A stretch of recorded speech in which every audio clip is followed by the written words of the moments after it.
Hello दोस्तों, कैसे हैं आप सभी। आशा करता हूँ बहुत ही अच्छे होंगे और आपकी पढ़ाई अच्छी चल रही होगी। दोस्तों, अगर स्टैटिक जीके में तगड़ा स्कोर करना है तो आज का सेट आपके लिए गेम चेंजर साबित होने वाला है। इस वीडियो में ऐसे खतरनाक प्रश्न हैं जो railway group D, NTPC, SSC और यूपी पुलिस जैसे परीक्षाओं में बार बार पूछे जाते हैं। तो तैयार हो जाओ और शुरू करते हैं आज का सबसे दमदार स्टैटिक जीके प्रैक्टिस सेट। चलिए देखते हैं पहला क्वेश्चन क्या पूछा है आपसे। हर प्रश्न का राइट आंसर आप लोग कमेंट बॉक्स में लिखने की कोशिश करिएगा। चलिए देखते हैं पहला प्रश्न क्या पूछा है आपसे। पहला प्रश्न पूछा है भारतीय संविधान के किस अनुच्छेद के तहत वित्त आयोग का गठन किया जाता है। आपसे पूछा है कि भारतीय संविधान के किस अनुच्छेद के तहत वित्त आयोग का गठन किया जाता है। बताइए राइट आंसर क्या हो जाएगा। राइट आंसर कमेंट बॉक्स में लिख दीजिए। राइट आंसर जो हो जाएगा वो हो जाएगा ऑप्शन बी, अनुच्छेद 280। अनुच्छेद 280 इस प्रश्न का राइट आंसर हो जाएगा। भारतीय संविधान के अनुच्छेद 280 के तहत वित्त आयोग का गठन किया जाता है। वित्त आयोग केंद्र और राज्यों के बीच राजस्व वितरण की सिफारिश करता है। इसका गठन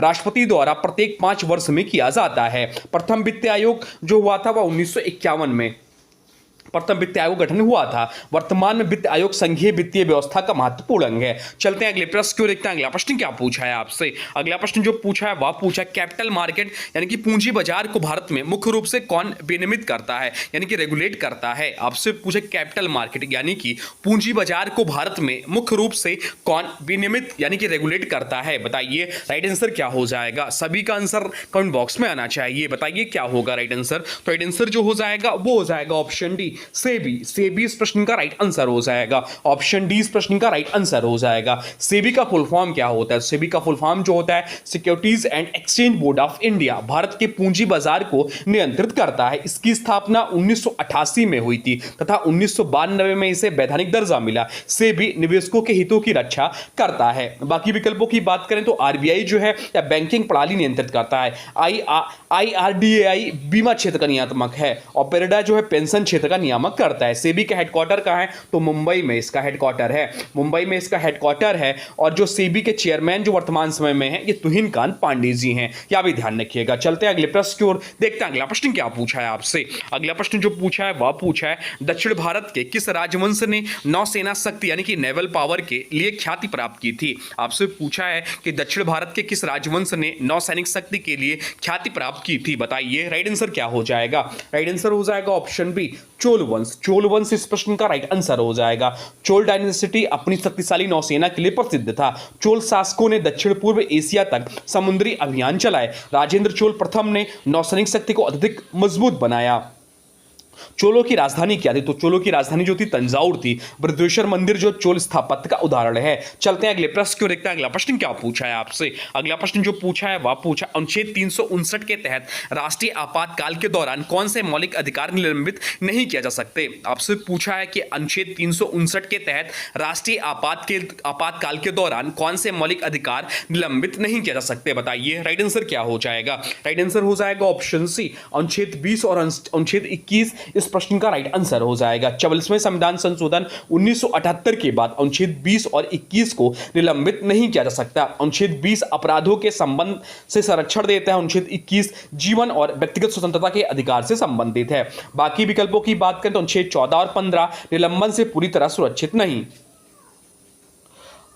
अनुच्छेद 352 राष्ट्रीय आपातकाल से संबंधित है। अनुच्छेद 359 मौलिक अधिकारों के परिवर्तन का निलंबन है। ये सब पॉइंट ध्यान रखिएगा। चलते हैं अगले प्रश्न की ओर, देखते हैं अगला प्रश्न क्या पूछा है आपसे। अगला प्रश्न पूछा है चोलम और थांगता किस राज्य की मार्शल आर्ट शैलियां हैं। आपसे पूछा है कि चोलम और थांगता किस राज्य की मार्शल आर्ट शैलियां हैं। बताइए राइट आंसर क्या हो जाएगा। राइट आंसर कमेंट बॉक्स में लिख दीजिए। राइट आंसर जो हो जाएगा वो हो जाएगा ऑप्शन ए, मणिपुर। मणिपुर इस प्रश्न का राइट आंसर हो जाएगा। मणिपुर की प्रसिद्ध पारंपरिक मार्शल आर्ट शैली है थांगता। थांग का अर्थ है तलवार और ता का अर्थ होता भाला होता है। यह युद्ध कला और नृत्य का अनूठा मिश्रण है। मणिपुरी डांस भी मणिपुर की प्रसिद्ध कला है। उत्तर पूर्व भारत की संस्कृति परीक्षाओं में महत्वपूर्ण रहते हैं, आपसे पूछ सकते हैं। चलते हैं अगले प्रश्न की ओर, देखते हैं अगला प्रश्न क्या पूछा है आपसे। अगला प्रश्न पूछा है माउंट एटना जो दुनिया के सबसे सक्रिय ज्वालामुखियों में से एक है किस देश में है। आपसे पूछा कि माउंट एटना जो दुनिया के सबसे सक्रिय ज्वालामुखियों में से एक है किस देश में है। बताइए राइट आंसर क्या हो जाएगा। राइट आंसर हो जाएगा ऑप्शन बी, इटली। इटली इस प्रश्न का राइट आंसर हो जाएगा। ऑप्शन बी इस प्रश्न का राइट आंसर हो जाएगा। माउंट एटना इटली के सिसिली द्वीप पर स्थित है। यह विश्व के सबसे सक्रिय ज्वालामुखियों में से एक है। इसकी ऊंचाई लगभग 3300 मीटर है। माउंट एटना जो है एक्टिव ज्वालामुखी है। चलते हैं अगले प्रश्न की ओर, देखते हैं अगला प्रश्न क्या पूछा है आपसे। अगला प्रश्न जो पूछा है वह पूछा किस ग्रंथि को आपातकालीन ग्रंथि यानी कि इमरजेंसी ग्लैंड या लड़ो या उड़ो ग्रंथि कहा जाता है, फाइट या फ्लाइट ग्रंथि भी कहा जाता है। आपसे पूछा किस ग्रंथि को आपातकालीन ग्रंथि या लड़ो या उड़ो ग्रंथि कहा जाता है, बताइए राइट आंसर क्या हो जाएगा। बहुत ज्यादा इंपॉर्टेंट या क्वेश्चन एग्जाम में पूछता है किसी ना किसी सेट में, बताइए क्या होगा राइट आंसर। तो राइट आंसर जो हो जाएगा वो हो जाएगा ऑप्शन डी, एड्रिनल ग्रंथि, जिसे अधिवक्र ग्रंथि भी कहते हैं। इस प्रश्न का राइट आंसर हो जाएगा ऑप्शन डी, इस प्रश्न का राइट आंसर हो जाएगा। एड्रिनल ग्रंथि को इमरजेंसी ग्लैंड कहा जाता है या एड्रेनालिन हार्मोन्स स्त्रावित करता है। एड्रेनालिन शरीर में फाइट और फ्लाइट रिस्पॉन्स उत्पन्न करता है। बाकी विकल्पों की बात करें तो थायराइड जो थायरॉक्सिन हार्मोन बनाती है, अग्नाशय इंसुलिन स्रावित करता है, पीयूष इसे मास्टर ग्लैंड कहलाती है। एड्रेनल ग्लैंड किडनी के ऊपर स्थित होती है। एड्रेनालिन हृदय गति और रक्तचाप बढ़ाता है।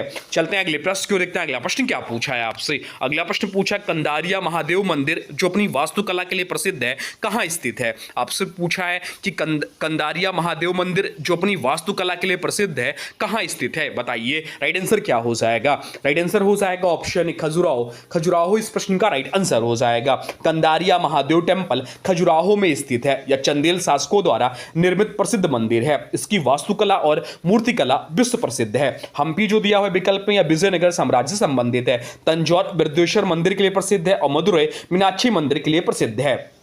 ये सब पॉइंट ध्यान रखिएगा, किस राज्य में है, या तो मध्य प्रदेश राज्य में है। चलते हैं अगले प्रश्न को, देखते हैं अगला प्रश्न क्या पूछा है आपसे। अगला प्रश्न पूछा है ग्रेट विक्टोरिया मरुस्थल किस देश में स्थित है। आपसे पूछा है कि ग्रेट विक्टोरिया मरुस्थल किस देश में स्थित है, बताइए राइट आंसर क्या हो जाएगा। राइट आंसर कमेंट बॉक्स में लिख दीजिए। तो राइट आंसर जो हो जाएगा वो हो जाएगा ऑप्शन डी, ऑस्ट्रेलिया इस प्रश्न का राइट आंसर हो जाएगा। ग्रेट विक्टोरिया डिजर्ट ऑस्ट्रेलिया का सबसे बड़ा मरुस्थल है। यह पश्चिमी और दक्षिणी ऑस्ट्रेलिया में फैला हुआ है। यहां का जलवायु अत्यंत शुष्क है। मंगोलिया की बात करें जो ऑप्शन में दिया, यहां गोबी मरुस्थल के लिए प्रसिद्ध है। अर्जेंटीना जो है यह सही उत्तर नहीं है, और दक्षिण अफ्रीका में कालाहारी मरुस्थल प्रसिद्ध है। अब चलते हैं अगले प्रश्न की ओर, देखते हैं अगला प्रश्न क्या पूछा है आपसे। अगला प्रश्न जो पूछा है वह पूछा मुरलेन राष्ट्रीय उद्यान भारत के किस राज्य में स्थित है। आपसे पूछा है कि मुरलेन राष्ट्रीय उद्यान भारत के किस राज्य में स्थित है, बताइए राइट आंसर क्या हो जाएगा। राइट आंसर कमेंट बॉक्स में लिख दीजिए। तो राइट आंसर जो हो जाएगा वो हो जाएगा ऑप्शन ए, मिजोरम इस प्रश्न का राइट आंसर है। ऑप्शन ए इस प्रश्न का राइट आंसर हो जाएगा। मुरलेन राष्ट्रीय उद्यान जो है मिजोरम में स्थित है। यह अपनी समृद्ध जैव विविधता और घने वनों के लिए प्रसिद्ध है। इसे लैंड ऑफ नो रिटर्न भी कहा जाता है। मिजोरम की राजधानी क्या, तो मिजोरम की राजधानी आइजोल है। मुरलेन राष्ट्रीय उद्यान पूर्वोत्तर भारत का महत्वपूर्ण संरक्षित क्षेत्र है। ध्यान रखिएगा, क्वेश्चन आपके एग्जाम में पूछ सकता है। चलते हैं अगले प्रश्न की, जो पूछा है वह पूछा किस अनुच्छेद के तहत राष्ट्रपति वित्तीय आपातकाल घोषित कर सकता है। आपसे पूछा है कि किस अनुच्छेद के तहत राष्ट्रपति जो है वित्तीय आपातकाल घोषित कर सकता है, बताइए राइट आंसर क्या हो जाएगा। राइट आंसर कमेंट बॉक्स में लिख दीजिए, बता दीजिए राइट आंसर क्या हो जाएगा। राइट आंसर हो जाएगा ऑप्शन सी, अनुच्छेद 360 इस प्रश्न का राइट आंसर हो जाएगा। भारतीय संविधान का अनुच्छेद 360 वित्तीय आपातकाल से संबंधित है। या देश की वित्तीय स्थिरता खतरे में हो तो राष्ट्रपति इसे घोषित कर सकता है। अब तक भारत में कभी भी वित्तीय आपातकाल लागू नहीं किया गया है। बाकी विकल्पों की बात करें तो अनुच्छेद 352 राष्ट्रीय आपातकाल से संबंधित है। अनुच्छेद 356 राष्ट्रपति शासन से संबंधित है। अनुच्छेद 368 संविधान संशोधन से संबंधित है। वित्तीय आपातकाल में केंद्र राज्य की वित्तीय शक्तियों को नियंत्रित कर सकता है। राष्ट्रपति न्यायाधीशों और कर्मचारियों के वेतन में कटौती कर सकता है। चलते हैं अगले प्रश्न को, देखते हैं अगला प्रश्न क्या पूछा है आपसे। अगला प्रश्न जो पूछा है वह पूछा है भारतीय संविधान का अनुच्छेद 371 किस राज्य के लिए विशेष प्रावधान प्रदान करता है। आपसे पूछा कि भारतीय संविधान का अनुच्छेद 371 किस राज्य के लिए विशेष प्रावधान प्रदान करता है, बताइए राइट आंसर क्या हो जाएगा। राइट आंसर कमेंट बॉक्स में लिख दीजिए। तो राइट आंसर जो हो जाएगा वो जाएगा ऑप्शन बी, नागालैंड इस प्रश्न का राइट आंसर हो जाएगा। भारतीय संविधान का अनुच्छेद 371 नागालैंड के लिए विशेष प्रावधान प्रदान करता है। इसके तहत नागालैंड की धार्मिक और सामाजिक प्रथाओं की सुरक्षा की गई है। संसद से कुछ कानून राज्य विधानसभा की अनुमति के बिना लागू नहीं होते।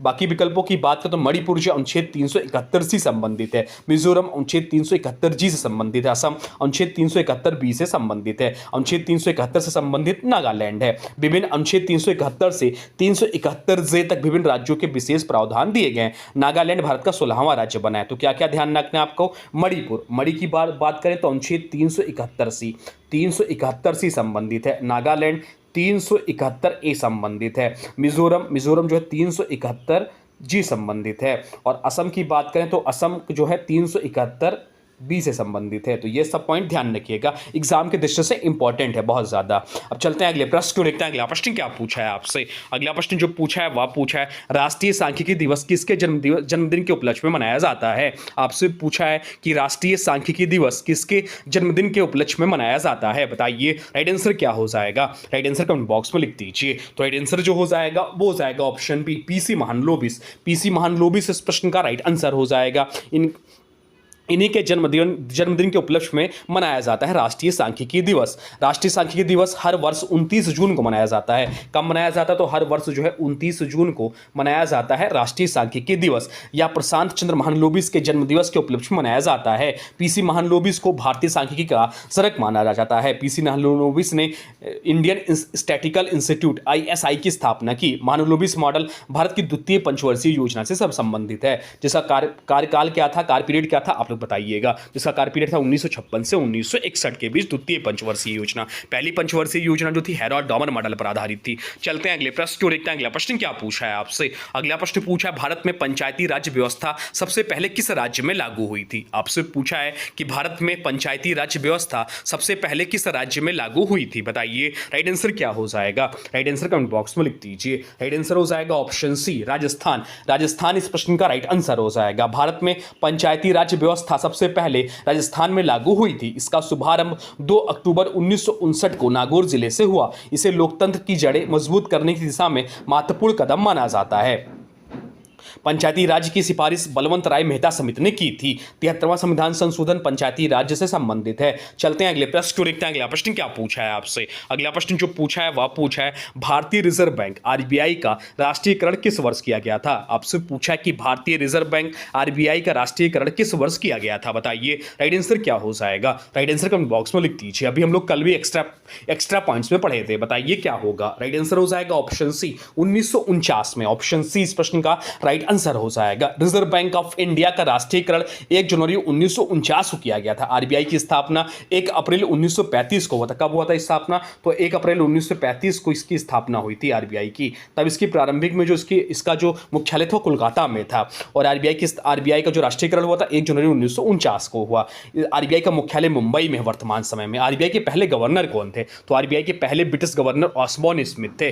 RBI के पहले भारतीय गवर्नर CD देशमुख थे। तो वर्तमान समय गवर्नर कौन है? तो वर्तमान समय के जो गवर्नर हैं वो हैं आपके संजय मल्होत्रा साहब वर्तमान समय में RBI के गवर्नर हैं। ये चीज ध्यान रखिएगा। चलते हैं अगले प्रश्न को देखते हैं। अगला प्रश्न क्या पूछा है आपसे? अगला प्रश्न पूछा है भारतीय संविधान में एकल नागरिकता की अवधारणा किस देश से ली गई है। आपसे पूछा कि भारतीय संविधान में एकल नागरिकता की अवधारणा किस देश से ली गई है, बताइए राइट आंसर क्या हो जाएगा? राइट आंसर हो जाएगा ऑप्शन सी, ब्रिटेन इस प्रश्न का राइट आंसर हो जाएगा। भारतीय संविधान में एकल नागरिकता की अवधारणा ब्रिटेन से ली गई है। भारत में सभी नागरिकों की केवल एक ही नागरिकता होती है। अमेरिका में दोहरी नागरिकता केंद्र एवं राज्य की व्यवस्था है। भारत एकल नागरिकता अपनाने वाला संघीय देश है या राष्ट्रीय एकता को मजबूत करता है। चलते हैं अगले प्रश्न को देखते हैं। अगला प्रश्न क्या पूछा है आपसे? अगला प्रश्न पूछा है भारत के किस राज्य में भितरकनिका राष्ट्रीय उद्यान स्थित है जो मैंग्रोव के लिए प्रसिद्ध है। आपसे पूछा कि भारत के किस राज्य में भितरकनिका राष्ट्रीय उद्यान स्थित है जो मैंग्रोव के लिए प्रसिद्ध है, बताइए राइट आंसर क्या हो जाएगा? राइट आंसर हो जाएगा ऑप्शन डी, उड़ीसा इस प्रश्न का राइट आंसर हो जाएगा। भितरकनिका नेशनल पार्क उड़ीसा में स्थित है या अपने मैंग्रोव वनों और खारे पानी के मगरमच्छों के लिए प्रसिद्ध है या भारत का दूसरा सबसे बड़ा मैंग्रोव क्षेत्र माना जाता है। भितरकनिका बंगाल की खाड़ी के तटीय क्षेत्र में स्थित है या जैव विविधता का महत्वपूर्ण केंद्र है। चलते हैं अगले प्रश्न को देखते हैं। अगला प्रश्न क्या पूछा है आपसे? अगला प्रश्न पूछा कोशिका का पावर हाउस किसे कहा जाता है। आपसे पूछा है कि कोशिका का पावर हाउस किसे कहा जाता है, बताइए राइट आंसर क्या हो जाएगा? राइट आंसर कमेंट बॉक्स में लिख दीजिए। तो राइट आंसर जो हो जाएगा वो हो जाएगा ऑप्शन सी, माइटोकॉन्ड्रिया इस प्रश्न का राइट आंसर हो जाएगा। ऑप्शन सी इस प्रश्न का राइट आंसर है। माइटोकॉन्ड्रिया को कोशिका का पावर हाउस कहा जाता है। है या कोशिका में ऊर्जा एटीपी का निर्माण करता है। इसमें कोशिकीय श्वसन की प्रक्रिया होती है। बाकी विकल्पों की बात करें तो लाइसोसोम प्रोटीन संश्लेषण करता है। लाइसोसोम कोशिका का सुसाइडिकल बैग कहलाता है। राइबोसोम प्रोटीन संश्लेषण करता है और ग्लाजी बॉडी पदार्थों का संग्रह एवं परिवर्तन करता है, परिवहन करता है। एटीपी का फुल फॉर्म ध्यान रखें, एटीपी का फुल फॉर्म होता है एडोसिन ट्राइफॉस्फेट। माइटोकॉन्ड्रिया में अपना डीएनए पाया जाता है। चलते हैं अगले प्रश्न की ओर, देखते हैं अगला प्रश्न क्या पूछा है आपसे। अगला प्रश्न पूछा है बटरफ्लाई स्ट्रोक शब्द का प्रयोग किस खेल में किया जाता है। आपसे पूछा कि बटरफ्लाई स्ट्रोक शब्द का प्रयोग किस खेल में किया जाता है, बताइए राइट आंसर क्या हो जाएगा। तो राइट आंसर जो हो जाएगा वो हो जाएगा ऑप्शन है तैराकी।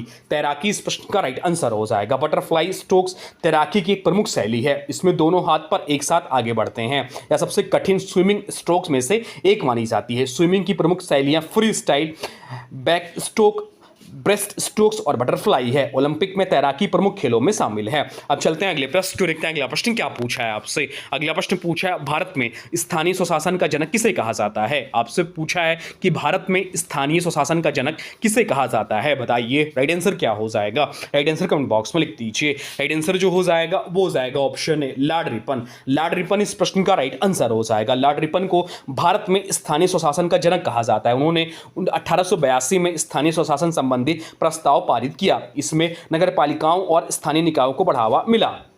लॉर्ड रिपन को भारत में उदारवाद का जनक भी कहा जाता है। इल्बर्ट बिल विवाद उनके समय में हुआ था। तो ये थे आपके टॉप स्टैटिक्स के क्वेश्चन जो आपके आने वाले एग्जाम के लिए बहुत ज्यादा महत्वपूर्ण है। एक एक प्रश्न आपके लिए छाट कर लाया हूं और इसके साथ एक्स्ट्रा पॉइंट्स बताता हूं। जो भी कुछ आपके लिए इंपॉर्टेंट है सब कुछ एक ही क्वेश्चन में बताने की कोशिश करता हूं। तो आपके लिए क्या काम है, तो आप लोग क्या करेंगे, वीडियो को लाइक कर दिया करें और वीडियो को किसी स्टडी ग्रुप में शेयर कर दिया करें और अपने दोस्तों के बीच में भी चैनल को सब्सक्राइब जरूर कराइए। आपकी सपोर्ट क्या बहुत ज्यादा जरूरत है। अब आज के वीडियो से प्रश्न है, इसका राइट आंसर आप लोग कमेंट बॉक्स में बताना है। आज के वीडियो से प्रश्न है अनुच्छेद 324 का संबंध किससे है। आपसे पूछा कि अनुच्छेद 324 का संबंध किससे है। इसका जो भी राइट आंसर होगा कमेंट बॉक्स में जरूर बताइएगा। आप लोग आंसर नहीं देते हैं तो प्लीज आप लोग आंसर दिया करिए, इससे मुझे अच्छा लगता है और इससे मोटिवेशन मिलता है कि आप लोग ने पूरा वीडियो देखा है इसलिए आप लोग ने जवाब दे पाया है। तो दोस्तों ये आज के महत्वपूर्ण स्टैटिक्स के क्वेश्चन, अगर वीडियो पसंद आया हो तो लाइक करें, शेयर करें और चैनल सब्सक्राइब जरूर करें ताकि ऐसे ही महत्वपूर्ण प्रश्न आपको रोज मिलते रहें। तो चलिए मिलते हैं एक नए वीडियो में, तब तक के लिए थैंक्स फॉर वॉचिंग।